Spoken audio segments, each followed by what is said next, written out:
My name is Gianni Russo, a.k.a. Carlo, the infamous son-in-law from The Godfather. I'm now known as the Hollywood Godfather, and this is my story. Before all of the wins in my portfolio, I was a little boy diagnosed with polio. Experimenting with cures, I tried every one. Felt everything in my right, but my left was numb. Walking with a limp, like will I ever run? Once again, or is this it? Am I forever done? Living in the hospital was never fun. Some people were cool, but not everyone. Welcome, everybody. It's time for another Hollywood Godfather podcast. I have my favorite female co-host, Jeannie Raymond, and we have our new Hollywood kid. I can't believe the Hollywood kid meets the Hollywood Godfather. We couldn't arrange this if we wanted to. No. Please, Mike DeSasio.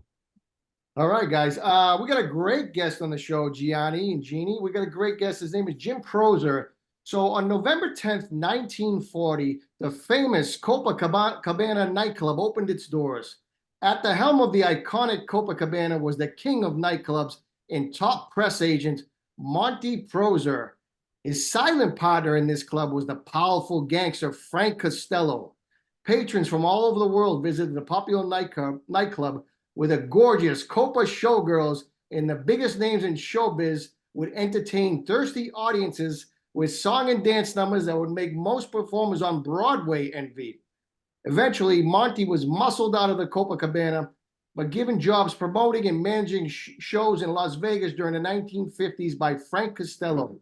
His son, Jim Proser, has written a magnificent book about this famous nightclub and his famous dad called Mr. Copacabana, which can be found on Amazon as well as bookstores. Sit back, pour yourself a martini as we take a walk down memory lane. Please welcome author Mr. Jim Proser. Jim, thank you so much for joining us tonight. You're welcome. You're welcome. How do I look? That's my first question. Fantastic. Okay. You got to blame God for that. You look great to us. I mean, relative, not, absolute terms. I mean, Yeah, Jim is right in your wheelhouse. The Copacabana, I mean, you were like part of the furniture in there. That's why it's so funny. Now that you clarified his father, I met his father in Vegas, not in New York. Because I was 13 when I went to the Copa. So that would make 1954. Your father was already gone. right. And he was working with Julie Bodell at the Sands Hotel. Right. Well, I think you mean Jack and Trotter. Jack and Trotter. Julie stayed in New York. Jack and Trotter went down. And Right. I got more stories. We should have met. Julie stayed in New York because he couldn't spell Las Vegas. Yeah. And could never find it on a map. So that's why they kept him as a front at the Copa. yeah. The only thing he could read was Louisville Slugger. That was the last thing he could remember. Do you know why? Do you know why he had a short neck? Why? Every time he was in question, he'd say, I don't know. Costello loved that. Oh, that's a good one. I'll remember that. I'll steal that one. That's good. Tell us more about this book. Okay, so we're in the process of creating a television series, a 10-part limited series in California with a group of young fellows who are much too young to be doing this, but they're good producers, God willing. We have a showrunner named Michael Chernuchin, who's was a showrunner on Law and Order. So we have a nice crew to begin with. And you have a budget. I've done 80. Well, I've done 46 motion pictures. Do you Yeah. have a budget yet? do we have a budget yet? No, we don't have a budget yet, but it really depends on how much cash you've got ready, liquid.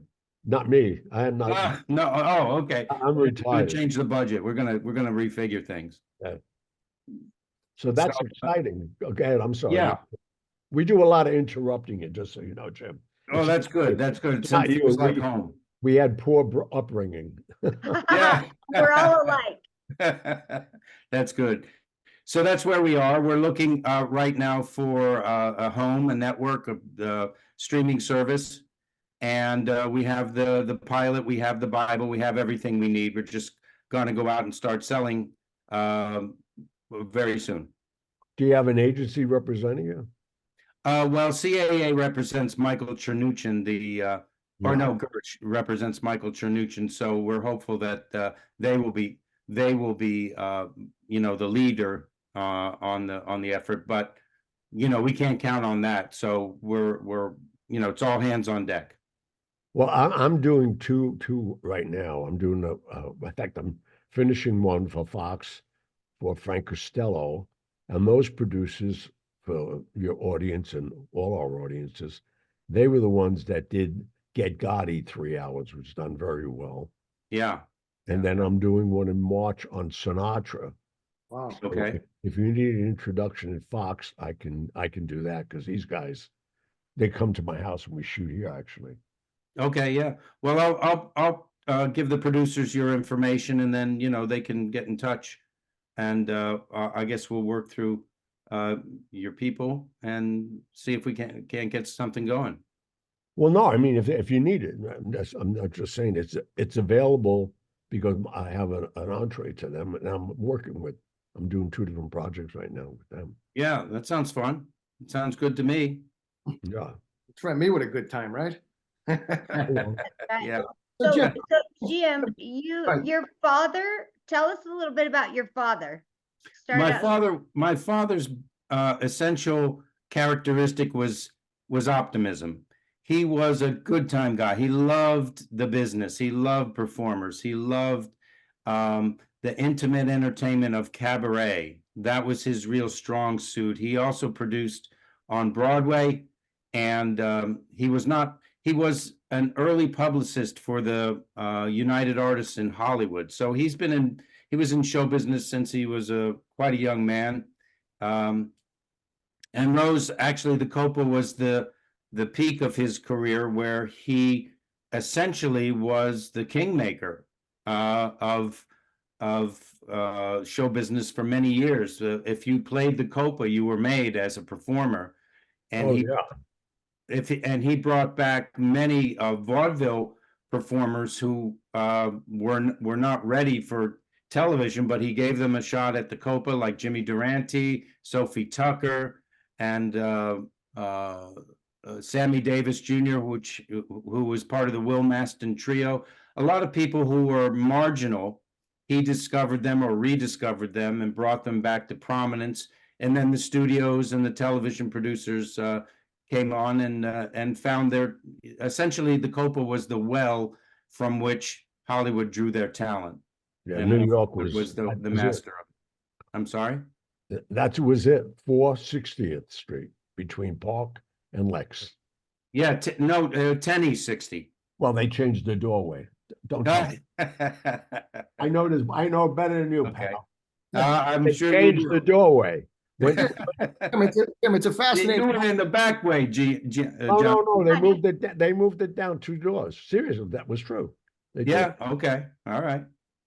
No, All it's- right. Jim, the book is fascinating. I read the book. Your dad, talk about the night. There was an incident with studio chief Harry Cohen one night at the Copa. Right. Well, Harry Cohn was lusting after the showgirls, and my father didn't tolerate that kind of thing, because the idea of the Copa showgirls was not titillation, to coin a phrase, but it was really the girl next door, an elegant beauty, a very not a temptress, but a sweetheart, as wholesome. Yes, and so he didn't tolerate. Even Harry Cohn was next to Frank Costello, one of the most powerful men in the world at that time, and he threw him out. He threw Harry Cohn out because he was making comments and making advances towards the showgirls. well, that's great. He's an honorable guy.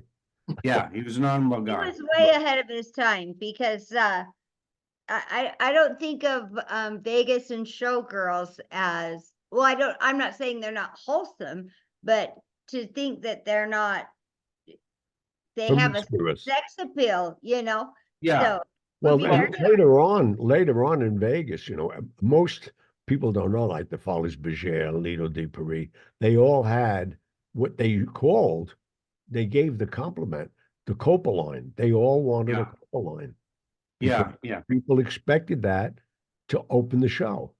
And yeah, it was, it was like misconstrued by a lot of guys in Vegas thinking, these yeah. guys were available. Yeah, my father saw them as a work of art, a living work of art, rather than a something to satisfy, the baser instincts of the guys. He didn't run a he called himself a saloon keeper. He was very humble in that way, but he didn't really run a saloon. In fact, opening night at the Copa, they had a solo ballet dancer, which no one had ever imagined in a nightclub. But he opened the Copa with a solo ballet dancer, and that's the type of guy he was. That's who he was, and that's why, in a large part, people loved him. Jim, Well, talk. I knew Costello would love him because Costello had those values. Yeah, Costello and my father got along great, even though they were on opposite sides of the law. They like booze and gambling, and they like nightlife. And Costello didn't go for the rougher parts of the business of his associates, like women and drugs and that kind of thing. He stayed away from that, and he discouraged it in his partners. Maybe you can correct me a little bit there. You knew him better than I did, John. No, I mean, his values that he basically injected with me until the day he died. I was with him until 73, the last 16 years of his life, every day. And unless when I was traveling, as your father was involved during that time in the late 50s, 60s, when they were trying to promote JFK, the senator, to become president. Right. And that was all done by Joe Kennedy. So I was traveling the world at that time, well, the United States, then later on the world. But so I actually met your dad, but I Yeah. didn't meet him in New York. I met him at the Sands Hotel. Well, we'll definitely do a little cameo interview of you for the series. We have Peter Marshall, who worked for my father as a singer. Peter Marshall from the Hollywood No, well, Squares. yeah.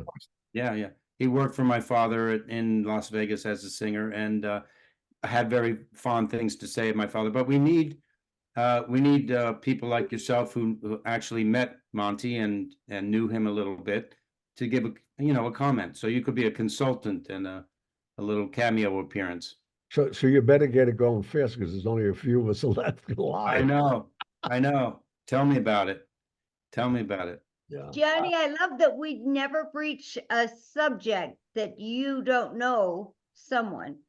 And We just happen, personally, it's a coincidence that everything we talk about, at that time, that's what it was. And I always explain to people, I started at 13, not 21 or 22. right, So I had a 10-year jump on it. So basically, I'm in my 90s, knowledge-wise for that era.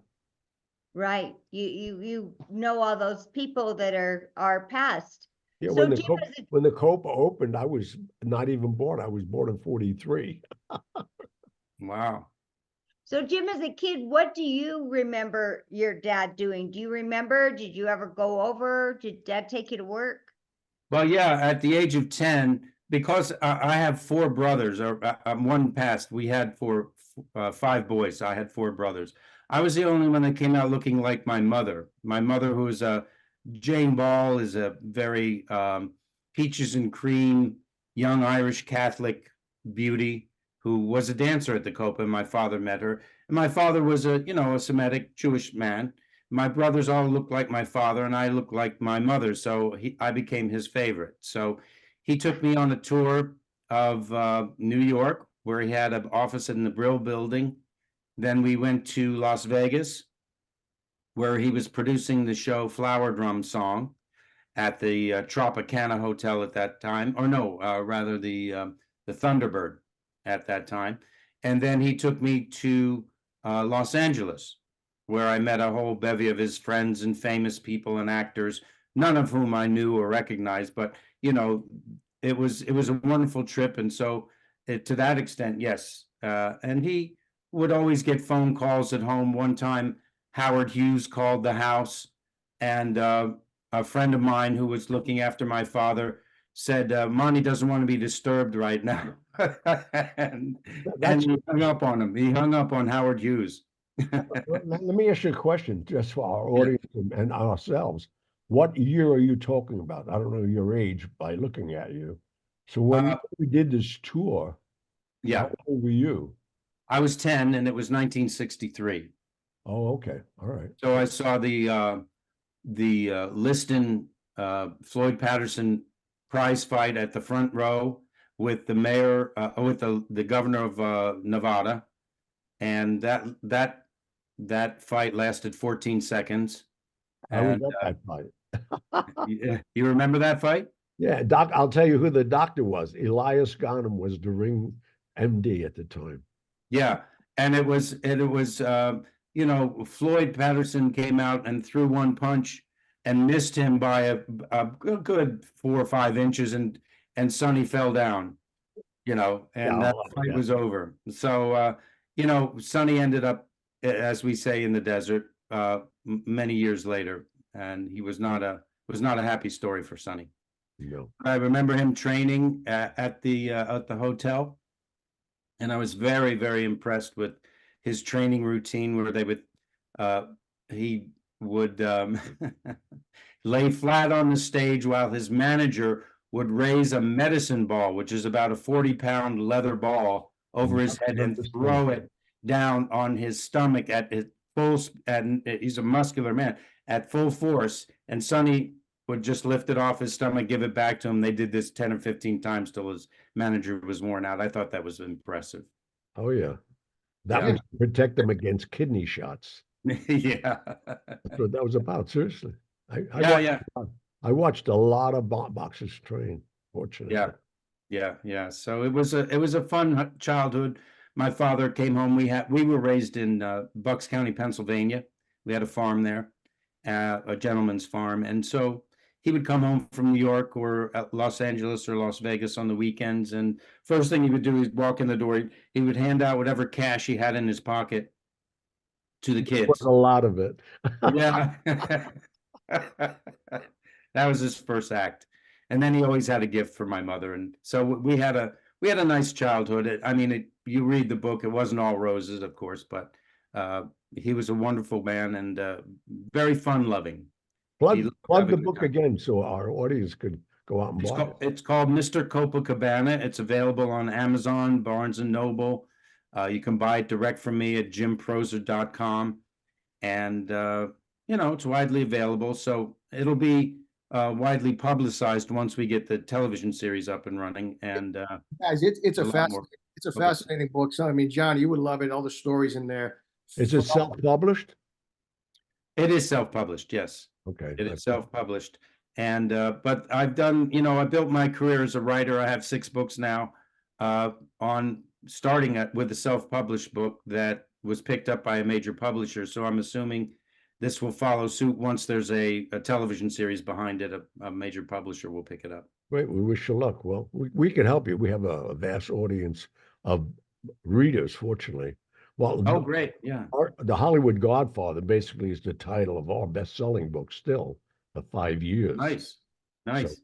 we have a good reading audience. All right. Well, let's do we should do a song and dance team, you and me, John. We'll go on the road. What do you think? I work alone, fortunately. I was gonna say, And if Mike if I wanted a bond, it would be a girl. Good choice. Good choice. that was leaving me in and this you, Mike, business. to be the backup dancers there. So Yeah. You could have been with the Copa girls. But, There you go. There you go. Jim, talk about the night Jackie Gleason knocked on your dad's door. What Okay, happened? so my father had been pushed out of the Copa, and he opened a place called La Vie en Rose on I think it was 54th Street. So Gleason was a great pal of his, and Gleason had recently made a fortune in television in New York with the early Honeymooners and other projects. And so he volunteered to conduct the orchestra for free at La Vie en Rose to give my father a boost. And late one night, they closed the place. They went to their suites at the Algonquin down the street. And my father was getting ready for bed. It's 3:30 in the morning. He hears a knock on the door. He puts on his robe and he goes over and answers the door, and it's Gleason. And Gleason is also in his bathrobe, and he brings out a roll of $100 bills out of the pocket of his bathrobe, and he says, "Come on, we're going." And my father says, "What, Jack? It's 3:30 in the morning. We're not going any. I'm going to bed. You know, I got to work." He says, he grabs him by the lapels of the robe, And drags him through the lobby. Shores. Huh? And they went to Toots Shores around the corner. No, they went to LaGuardia Airport and flew to Havana. Wow. In That's their robes? wild. In their robes, yes. He said, we'll buy clothes when we get there. So they arrive in Havana. They go on a 3-day bender, and they did everything and met the president or the president of Havana, of Cuba, had a 3-day drunk basically, where they were dancing and going to the High Lie, and then 3 days they realized they got to get back to New York. That my father finds Jackie Gleason asleep, face down, naked on the porch with a sunburn on his butt because he fell asleep outside. He drags Gleason up. They get back on the plane. They fly to New York and they check in at Bellevue Hospital to have their blood exchanged so they don't have a hangover. They get oxygen. They have their blood changed. They call in a manicurist and a barber to take care of them in the hospital, and then they call for their clothes to be sent from the Algonquin, and they're back on the street looking fine. And back to work that night. Gleason, I mean, I used to see him an awful lot because he'd hit Toots Shores around 4 o'clock in the afternoon before he went to CBS on Broadway. Right. And that's right. Yeah. They used to walk around him when he was on the floor. They used to walk around him. Go around. Yeah. No, really, no. But the interesting thing about him, in a half hour, he was up singing and doing his routine. Oh yeah, yeah. He bounced right back. It's like he bounced right. Absolutely, he had an inexhaustible energy, and he was a great musician. Actually, he has several albums. Oh, yeah. The conductor of a major orchestra. So. Jim, talk about your dad's relationship with mobster Johnny Roselli. Oh my God.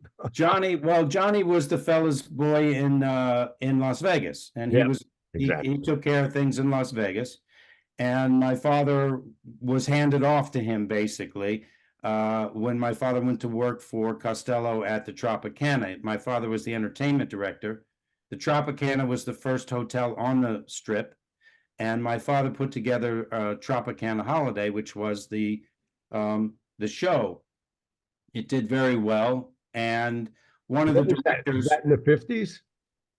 Yeah, that was about. I think that was 55. Yep, that was 55. And then the director of the show, gentleman I met, and his name escapes me at the moment, but at any rate, Peter Martin would tell you Rob Lee at the time. Who was it? Rob Lee. Then he created created the Folies Bergère for them. No, it doesn't. I'll recall it if I hear it. But at any rate, the Johnny and my father got along, of course, because my father was like that. He used to tease Johnny and quite a bit. And one time the director goes up to Johnny and he says, "Mr. Roselli, excuse me, what is the budget for the show?"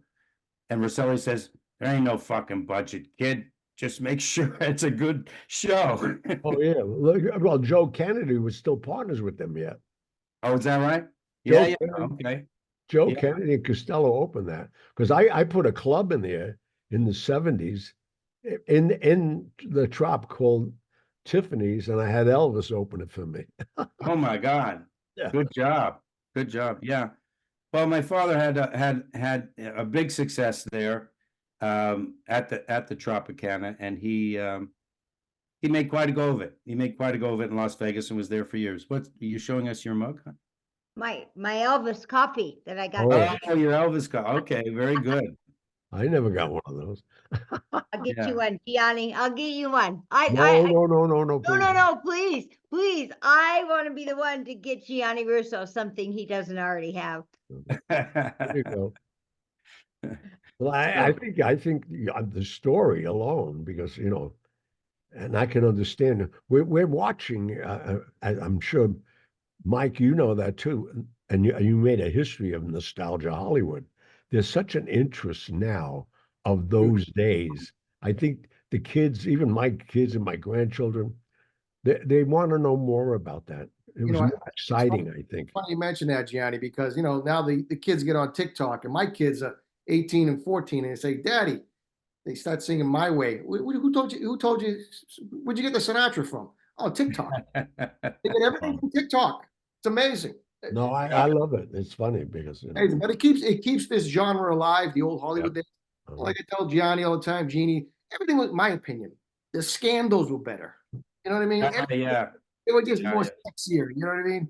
Yeah, Oh, well, people want style, they want class, they want, it's every other generation. It's not our parents, but our grandparents that we generally model ourselves on. Yeah. We all think back to a time when life was simpler, life was safer, life was more fun, life was more predictable than it is now. So Oh my I God. think that's what's happening. Unfortunately. And why don't you share with our audience how Roselli met his demise? Well, Johnny in the Can, they called it. Johnny was uh, actually the lead um, vessel. I guess he could call him the leader of the Bay of Pigs invasion. He was assigned a fast boat that was going to be the commander's vessel, really, to lead the invasion onto the beach of the Bay of Pigs. Until Kennedy pulled the air cover, President Kennedy pulled the air cover. Well, that was his brother Bobby did, and he got the Yeah, boat. Bobby did, and then they got wiped out. All of Yeah. the liberation forces, shall we say, including Johnny. And Johnny went into the water. He was very nearly killed. And 2,300 people. was that How what? many? 2,300 men died that week. Yeah, Johnny was very nearly one of them. So Carlos Marcello, who was largely coordinating that force, never forgave never forgave the Kennedys for that. And so when the time came for an investigation into the Bay of Pigs, Johnny had to go. And unfortunately, and he ended up in a oil drum in the Bay of Biscay and off of the coast of Florida. And do you know how they realized who was in the barrel? No. Johnny Roselli loved monograms. He had JR on everything. Oh So my. when they were about to put him in the barrel, he got rigor mortis. So they cut off his legs and put him in the barrel. They sealed it up. And as a joke, they painted JR on the barrel. Oh my gosh. And it broke it. They dropped it in the bay, thinking it would never come up. It got Right. loose. It was floating, and they saw the JR. It was a wild. I was down there at that time. I owned the nightclub there on the 79th Street Causeway, not too far away where the barrel came up. Oh my God. Oh my God. Yeah. Scary times. There we go, John. Why don't we do this? We'll open a new Copa in Florida somewhere. What do you think? I don't want to open a refrigerator, not alone a club. At 81 years old, forget about it. Hey, all right. I You're think a it's tough time cookie, for John. That's right. Gianni's already done it. Now he's just doing it for the fun, right, Gianni? Oh yeah. Well, no, I'm doing big business, but people don't realize everybody wants to own a restaurant or a nightclub. Oh, It's a lot of work. Oh wow. yeah. And when you're depending on, especially nowadays, nobody wants to work. After Right. COVID, nobody wants to. You can't hire anybody. They're Yeah. all getting Exactly checks and right. all that. But I mean, Jesus, I had problems. I had 84 girls working for me at State Street. Forget Wow. about men labor, women showing up. Forget about Right. I hear you. crazy. I hear you. All right, we'll stick to the movies then. All right. Hey, Gianni, I think it's time for us we need to make you a little money. Yeah, and let me do a little commercial. Fortunately, and this show airs just before February 24th. I will be at Portland, Maine for the third time this year, this time at the Elks Club on Saturday the 24th. And my book has been a great bestseller, fortunately. I turned it into a one-man show. It's an 80-minute show called Portland, Maine. Come see the show. There'll be a meet and greet afterwards. We'll be signing books and memorabilia. And if you don't show up, I'll come looking for you. All right, we're back. Jim, what was your relationship with Frank Sinatra? Me? I mean, your dad. Yeah. My father, Frank Sinatra called my father the genius, and my father was very fond. They were very fond of each other. In fact, they were very instrumental, both of them, in the civil rights movement before it was called the Civil Rights Movement. Yeah. And they took a stand against the mob's, the mob's racism in they wouldn't allow it. And my father and Frank took a powder, and he said, no, I'm not playing the Copa till my friends can come in and play. And he went over to the Riviera in New Jersey, and he got a message that that's not going to be tolerated. You need to show up or things are going to happen not in your favor. So they made a stand early. And then my father, there's a picture, if you go to my website, jimproser.com, of my father welcoming Nat King Cole with Frank Sinatra.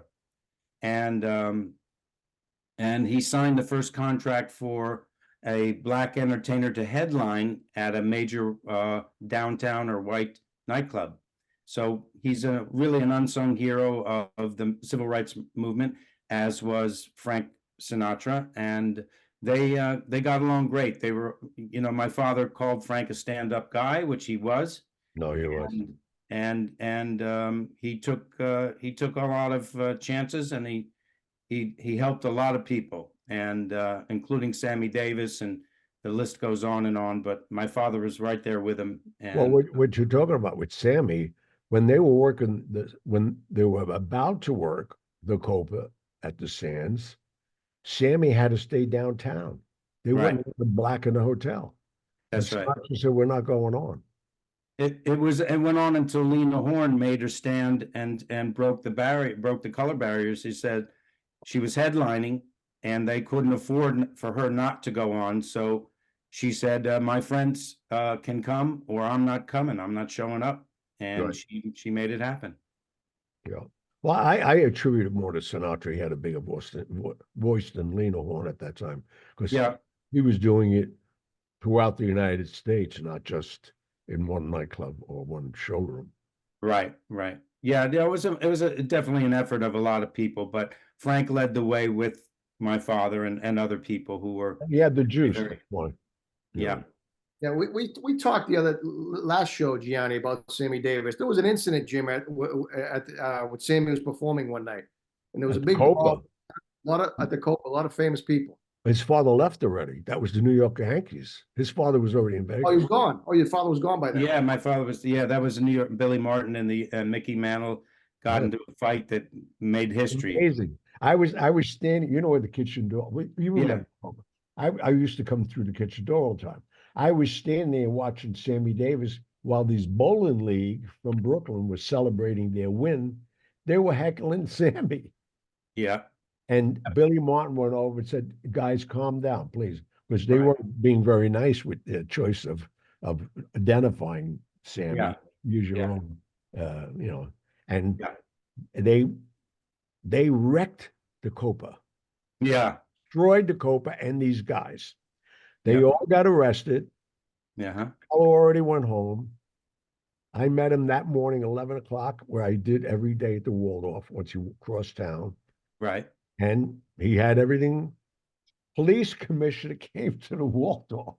And there was no charges filed. It was eradicated from the newspaper. Well, Frank, you got to come, Johnny. You got to do. We'll create a character for the series called the Kid, and he's going to be, you know what I mean. You as a kid running errands and sticking his nose in where it doesn't belong, that'd be great. It's funny what you said because I'm doing something about that, and it's me now at my age talking to younger people who heard the story. Right. Then it's me telling it, and then they go into it, the series part of that time. So Okay. I'm like narrating it, but I'm actually on camera narrating it as me Okay. now talking about the kid 50 years ago, 60 years ago. Yeah. Well, you come on as a consultant, we'll show you what we got, and you tell us where we're wrong. But yeah, Yeah, he's yeah. got a mind that does not forget a thing, Amazing. which Amazing. is brilliant. No, Amazing.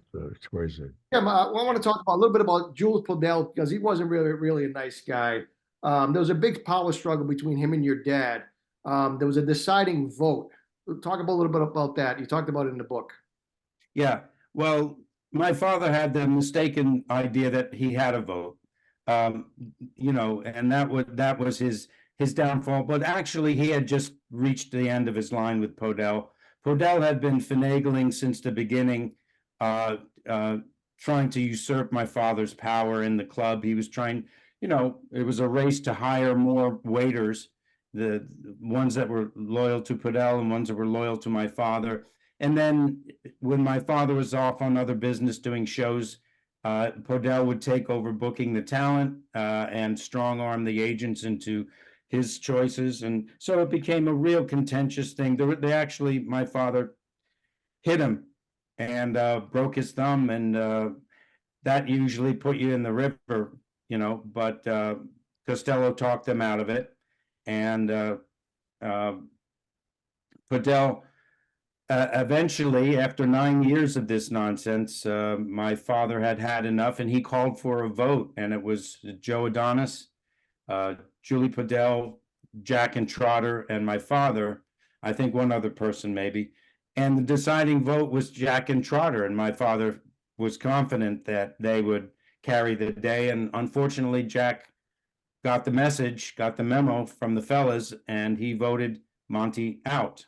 And so that my father was then persona non grata, and he went on to do other things, but that was the end of the Copa, the original Copa. Then Jules took it over and turned it into a hamburger joint, basically. Podell wasn't very in the book. You talk about some of the bus boys or the waiters. They would steal like napkins to bring home at night. Right. Well, that not napkins so much as, a bartender would take a lemon or a handful of nuts or something like that, and Podell would attack people. He attacked Johnny Ray was a singer who had a hit record called Cry, and it made all the ladies in the audience cry, and he would sing it in a very emotional infused voice, and Podell just couldn't stand this. He just couldn't see a man on the verge of tears on the Copa stage. So he grabbed him in the kitchen. He says, you with the cry, come here, I'll show you how to cry. And he grabbed him by the throat, put him in the freezer, in the walk-in freezer, and locked the door and told the kitchen staff, don't open this door no matter what he says. So he left him in there for several hours until he contracted a pneumonia, and he let him out. And that was the end of Johnny Ray's career, basically. It was the end of his engagement at the Copa. And that was how Jules Podell dealt with people he didn't like. Amazing. Yeah. He was a leg breaker. He's a starker, as they say. You talk about the Copa stage. Talk about Martin and Lewis in their prime on the stage. Well, he discovered them at Skinny D'Amato's 500 Club, where they started out. Right. That was an accident. I don't know if you've right. That. Yes. Right. The act didn't show up, and they were two separate acts. Yep. That's right. They needed a partner. Yep. Yeah, Martin needed a partner, and I think they found this goofy kid. Yeah, he knows everything. It's unbelievable. Yeah. So my father saw him, he loved him, like everybody who saw him, the kid that was, always cutting up and making fun of Dean. And they brought him into the Copa, and they were a smash hit, and that started their career like so many. And I worked for Jerry Lewis later on the telethon. I was his personal assistant. Then you found out how this was the rat. I think there was a show on Jerry Lewis. Go ahead. Yeah. Not a good one either. No, and We're he gonna would have a always- double episode going here, because this is gonna get good. and he was very complimentary of my father as well. He always said he was a great man, and you know, I was thankful to him. But yeah, Jerry was a difficult man to help. You know, if you're working with him, he was, you know, he's a very difficult person to work with. And But you're being very kind about saying it that way. thank you very much, John. I do my best. I do my best. How long did you say you were his personal assistant? Yeah, just once a year for the telethon. I would fly out from New York and stay at the Sahara at that time. Right. And we did the show. I was there 20 feet away when Martin They made the were rejoined. reunion Reunion. with Sinatra. Yeah, Yeah, and I was there too. Yeah, were you? Oh, Yeah. that's great. I was there when Climb. I was there when Lewis leaned over to Sinatra, who brought out Martin for him, and he said he said under his breath to Sinatra, "You son of a bitch," you know. Well, because you know Jerry could never go against Sinatra. I forget about All that. right, yeah, no, Sinatra's the only one that could have done it. Right. Jerry, And Dean wanted to make up with him. yeah, I know. Dean was a nice guy. Jerry was just a little crazy, unfortunately. No, he was a nasty guy, not crazy. Yeah, he was a nasty guy. Deliberately nasty, this guy. Forget about Well, it. you know, his father was a nasty guy too. He got it from his father, who was always very, you know, very critical of him. And he got, Gianni, tell Jim about why he did the telethon, Jerry Lewis. Well, his brother-in-law, you probably know this, they own the advertising company. They got a piece of what was coming in. That's why when he was crying, that's why still to this day, Muscular Dystrophy never said why they got rid of Jerry Lewis. They Wow. finally found out, and we're going to just, you may not even know that, Jim. I never knew that. I never knew that. Well, I don't want to get myself involved in this, but at one time I matched the money for an hour. And then when I found out, somebody told me what was going on, I confronted Jerry Lewis about it. And He got nasty with me. I grabbed his arm, was going to rip it up and shove it up his ass. I said, where'd you learn to talk like that, John? It's a I don't know. family show. I was told this was a family show. I taught him, it's okay. you can't do that to family people. Maybe your family, maybe. Well, that's the families I came from. But anyway, no, that's why he used to cry at the end. He didn't make enough money. He was It was crying. over? for that. Come on now, come on now.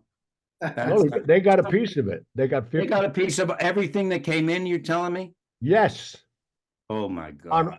on my 16 kids. Oh my God. That's They found out. you ruined it for me, John. I always thought this was the one nice thing he did for the world. Yeah, okay. He's never done anything nice. Ask his kids. What a shame. What a shame. Because I defended him.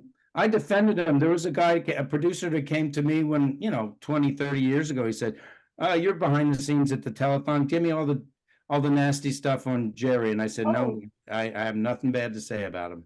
Well, that's nice. You had a good experience with him. One of the few people. That's very nice. Yeah.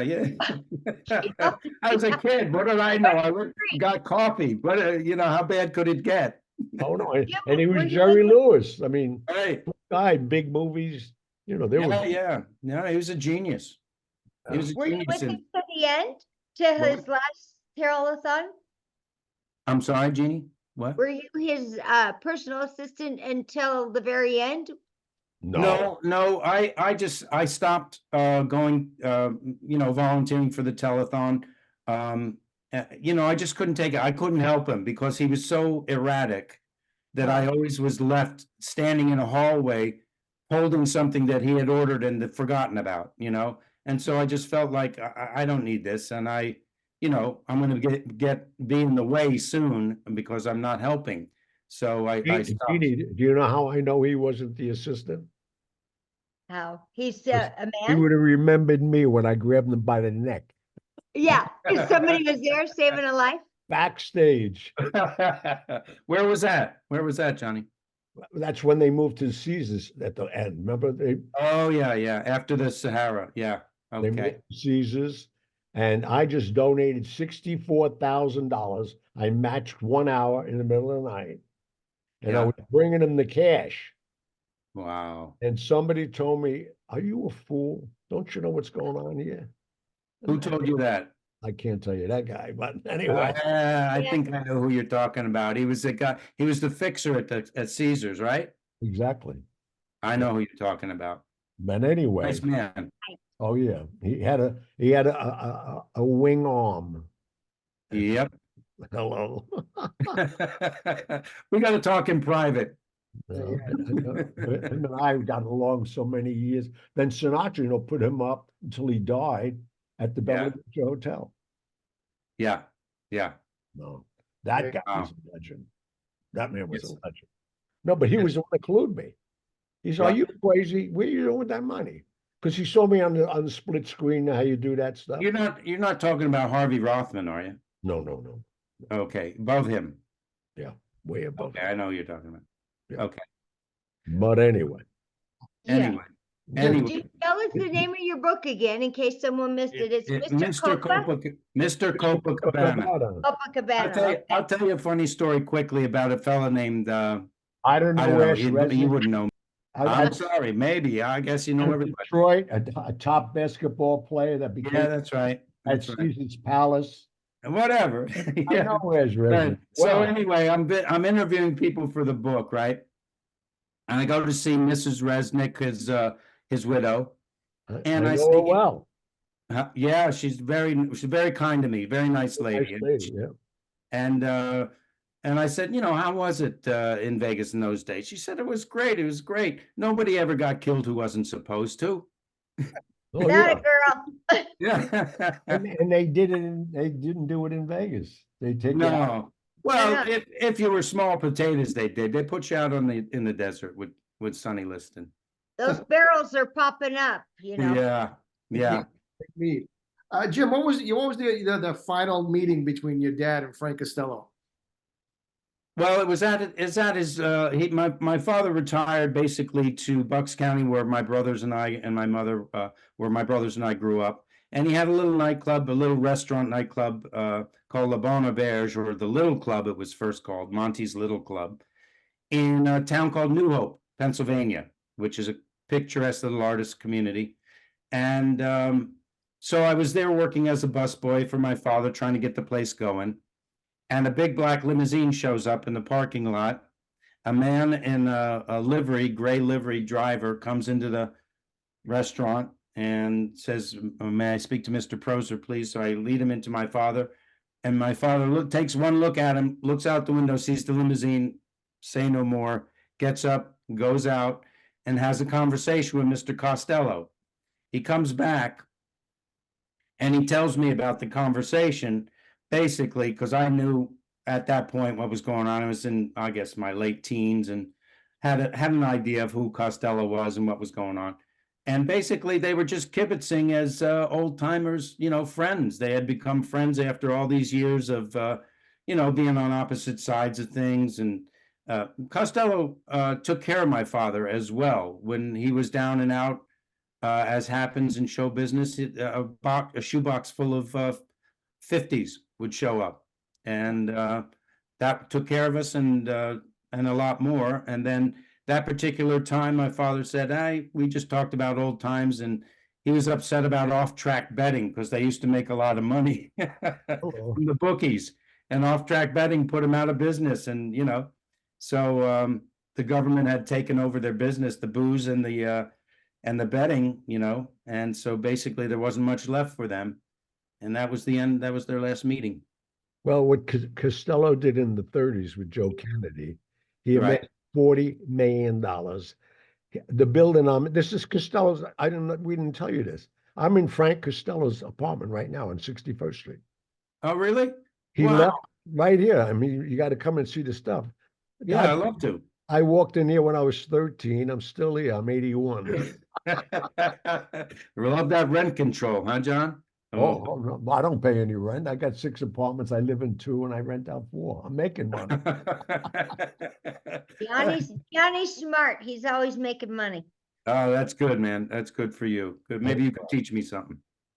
Well, if you don't have money now, I can't teach you nothing. You seem like you're on your way. Yeah, well, I took a different path in life. Up and down like showbiz. What are you gonna do? Well, What are you gonna do? what we want to thank you for being on. I All think right. we should have you back, like you said, just to talk because you and I can go forget about it. Just with Ash Resnick, forget about it. I mean, And what are we gonna do for all the people we can't talk about, John? oh, I don't talk about them. I know, but what if we I'm- make a I'm- mistake? I'm relying on you, pal. I'm No, relying on you. That's one thing people say to me, how did you get to live so long? I That- kept my mouth shut about the right people. Amen. That's That's it. the truth. I mean, I was indicted 23 times. Hello. Yeah? Yep, 23 times. And nothing stuck? Nope. Tough Oh, one. man. I never had handcuffs on and never been arrested. Most people could say that, but not with my history and the people I was around. Right. Funny. That's amazing. That's Yeah. amazing. Well, listen, let's do this. Let's do the, you come and do a little help us out a little with our television series, and we'll get some of these stories out that we can't tell. We'll Yeah, just well, I'll blame all it on a junior writer. We'll say this kid, I don't know anything about it. no, but the bottom line is the thing is that Fox is doing a great job with them right now. And Yeah. documentaries and these limited series is where to go. All I could do, what I know they like is this genre.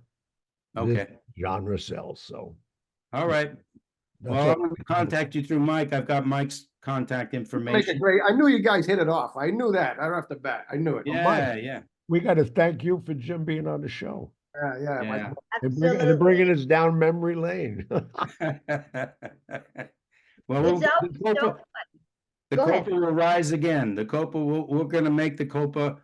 We're going to show people what it actually was. Oh no. And You know I- what's interesting? You know what's in the Copa now, and I go there just because it was the Copa. It's called Avra, Avra. It's a Greek restaurant. Right. The configuration of the building is exactly the same. Right.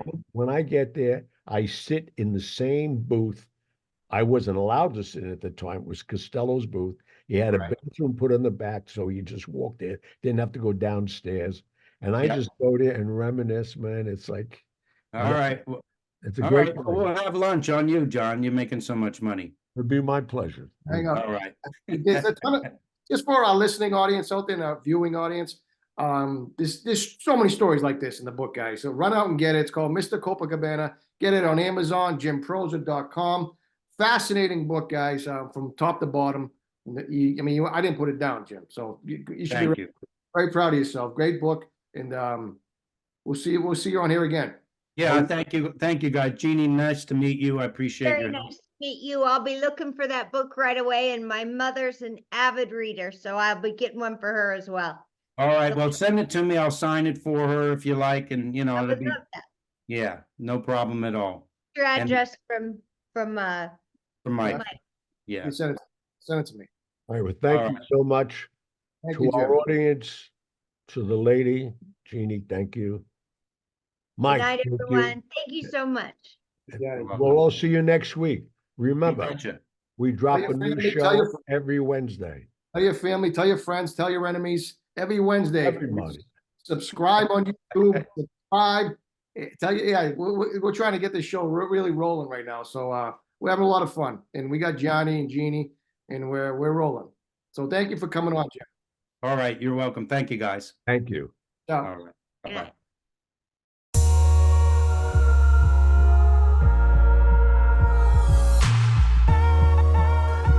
And that was that. But I'll be back. No regrets, no complaints. Lived a life with no restraints. The little kid they all counted out, proved them all wrong, that's without a doubt. Laying there with my left side numb, 5-year bout with polio, but yes, I won. From standing on corners like how many pens you want to living in a bakery, then opening my own restaurant. Of course, I had some help along the way, friends like Frank Costello that I miss each and every day. Things from many years ago still resonate. I can still see it like it's yesterday, eating pasta with Frank Sinatra.